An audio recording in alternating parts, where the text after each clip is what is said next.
But I want to apologize. I want to apologize because, number one, we have made big changes. And even though I will take some responsibility of changes we will do, I'm apologizing because I know that we have to sometimes shift, and sometimes it's a level of blame that comes back. And that blame has actually, I've been receiving much of that this year.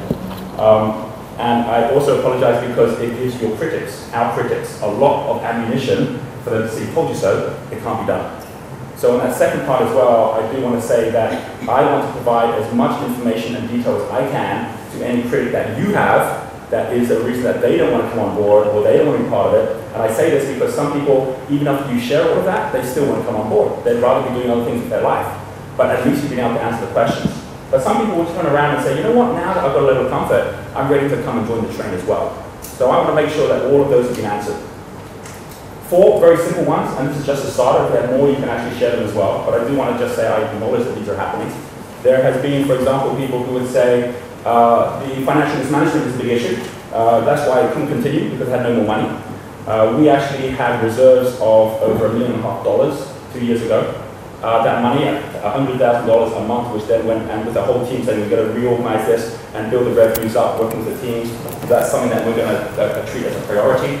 Last year, if you were one of the city or country leaders at one of our 2 city leadership meetings, you would have seen at that point the entire conversation was how everyone, instead of just me going around doing my breakfast, how everyone could do a little bit on a one-to-one basis to actually be able to make enough for them to be able to support and grow. It failed. What happened was we found that people were still too busy looking for the bigger events and were not prepared to put in the smaller actions. So collectively we failed, and we did not get to a point where the revenues could continue to grow. So it was not financial mismanagement. We have continued all the way through to make sure that our accounts are being reported to our investors, and that continues to be the case. We have an investment for tomorrow, and at that investment for tomorrow, we're again going through what we're doing and how we're doing it. We have, over this last period of time as well, in the last year, had over $2 million of advanced orders cancelled, where people just did not pay that money anymore.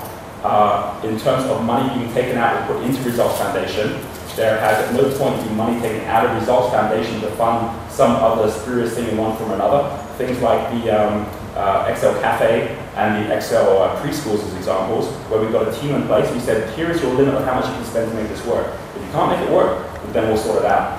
We didn't make those work. The teams couldn't make them work. We ended up refunding back to all of those people the money that they put in. So if you have anyone who's saying, I did not get my money back, that's not correct.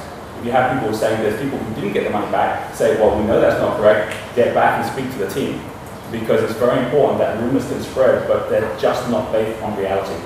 The truth also is that we never pulled any money out of Results Foundation to say, well, we'll pay Roger for things. There's not a single dollar from Results Foundation which is going into my pocket separately. I actually get paid totally out of a separate company, which is Excel Group, for the things that we do. In fact, it's the reverse. In the last year, we have actually put over $1 million in either writing off amounts that are owed by Results Foundation to the other companies. I'll give you an example of that at the Entrepreneur Business School. Some people say don't go to some of the events because they don't know how to make money. Excel Events from day one has always been profitable. But Excel Events in the last year has had to write off over $400,000 US, which is owed by Results Foundation, in order for Results Foundation to be able to continue and be able to manage what it's doing right now. And how does Excel Events do it? Well, we just write off from the profits, and we just continue to run new ventures and provide and honor the promises made in the past as a result of the money that can be made profitably from the events that we do. So there's been over $1 million that has actually been put in as amounts written off that's no longer going to be owed from Results Foundation. The biggest creditors of Results Foundation are the other companies, namely Excel Finance, Excel Events, and the Wealth Dynamics side. And I myself have done the same thing. And so there's been, on a regular basis, all of the things you're seeing currently with Excel Nation have either come out of my own personal pocket, like even the day-to-days, I saw a lot of criticism from people saying that the transformation team who came together in July, who was paying for their airfare? Well, that was me, and it was the team, not from the Life memberships, but the team of things we've been doing within Wealth Dynamics and Excel Events, which actually had the money to actually pay for that as well. I share all this because I don't want to get into a big conversation online on this, because it just continues with more. But I do want to share that if anyone actually genuinely has a concern they want to resolve around the financial side, they can get directly in contact with anyone on the team, or even with me as well. My email is roger@rogerhamilton.com. My personal mobile phone number is 65, which is Singapore 93872003. So you can phone me directly.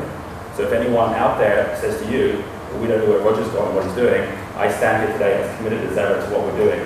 In a painful way, because it's kind of like the father who's kind of like had a child, and it really has felt like the love of my life, but where now it's time to grow up and actually support in the best ways possible, which is not actually saying anymore, this is what we need to do. So I say that from the point of view of, number one, the financial side, and to say also, number two, other issues that I know that many of us have heard, which is, okay, well that's fine if the finances of the past are being sorted out, but what about the people owed money?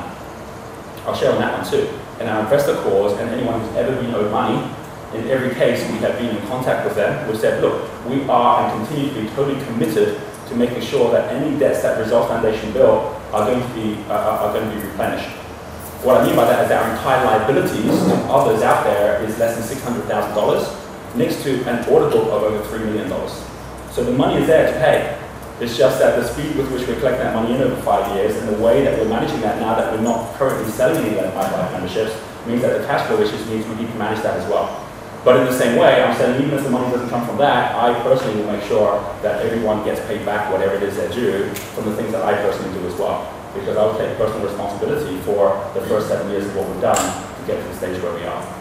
So I share that too, and you can pass that message on to others, and anyone who says, well, I have to do that for Roger, they can come and they can watch this video.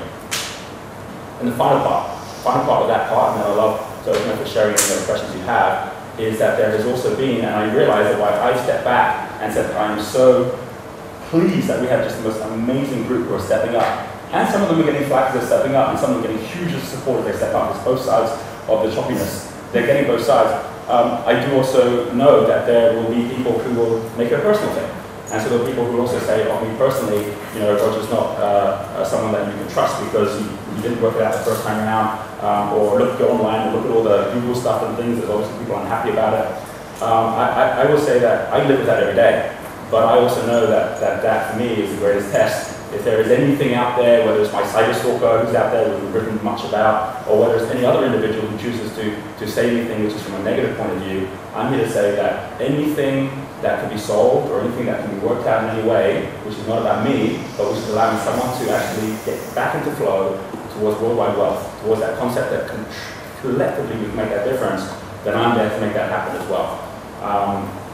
It's not an excuse to say that someone who is achieving success also has got negative thoughts about that. I think if Obama, for example, felt that if anyone was to criticize him, he should step down and move aside, then there wouldn't be an awful lot he would do, and he certainly wouldn't have just won the Nobel Peace Prize. In fact, he wouldn't even become president. And I think that if you look at anyone out there who has actually gone out to really strive for something they believe in, for every one person who believes it's possible, there's going to be someone else who believes it's not, and is going to find any reason possible to say, and this is why. So I want to say that too from my own point of view, that anything that's coming back to you, which is making it a struggle for you because of the negativity to me, then I want to say again that I'm here to answer any of that if you need me to. But fundamentally, this is way bigger than me, and it's about every single one of us and what we believe in. And anyone who comes to you with any kind of thoughts or questions like, what about this, what about that, start with that first thing, which is why. We can get in that conversation at first, we can actually agree on why we're even here in the first place. And if you're here for the same reason we're here, which is to find a better way to create flow, a better way to be able to grow, then we can talk and see what it's going to take for you to have a comfort level to be able to get in the circle and actually go on this journey as well. So on that final note, as part of the clearing, which is a little bit like taking the glasses, wiping it clean so you can then see through to the target, I wanted to share that. It's something that I know some of you have asked to share more of, some of you have asked we don't need that, so we've had it both ways, but at least by actually sharing this morning, hopefully I've created a space for anything that needs to be said.